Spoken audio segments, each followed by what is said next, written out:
Whitefield was born at the Bell Inn in Gloucester, England, an inn kept and run by his mother and father, Thomas and Elizabeth. He was one of 7 children in the family.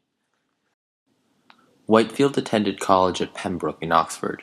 Because his family did not have much money, he did not have the funds to pay his tuition, and therefore worked as a servitor, otherwise known as a servant for wealthier schoolmates. At university he was part of a group named the Holy Club with John and Charles Wesley. These 3 men would go on to be considered the founders of Methodism, although Whitefield would hand the ministry over to John so he could focus on other work. When Whitefield finally made his voyage to America, he became part of the movement now known as the Great Awakening, a movement in hopes to reignite the fervor first seen in America for religion.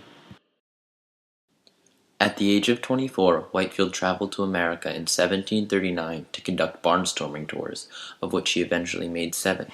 He would often preach in open air with thousands captivated.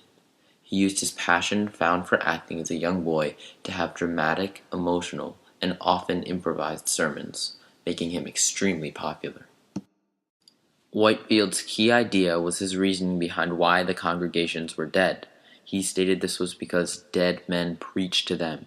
He stressed that ordinary people who had faith could understand and live by the Christian Gospels without depending on these dead ministers.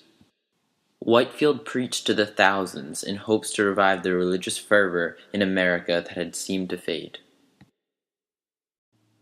Whitefield once stated during one of his sermons, "Father Abraham, whom have you in heaven?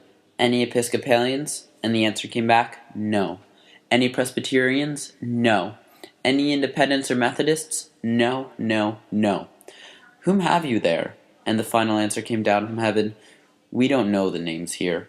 All who are here are Christians." Whitefield spoke here of the legitimacy of all the different types of Christianity. His sermons, as well as the Great Awakening as a whole, brought about a different view of the separation of church and state. When different churches all have legitimacy, it's difficult for a single one to gain special privileges such as governing responsibilities. When Whitefield spread the idea of being a self-serving Christian, he, as well as all others during the Awakening who spread the same ideas, gave ordinary people a feeling of self-worth. But along with this, awareness of authority, for Whitefield preached of the wrongdoings of these dead priests. The people of the colonies also felt a togetherness, some link bound strongly in religion. This feeling of self-worth and togetherness were also key in the Revolution. The preachers encouraging this self-worth may have unwittingly began the preparations for the Revolution.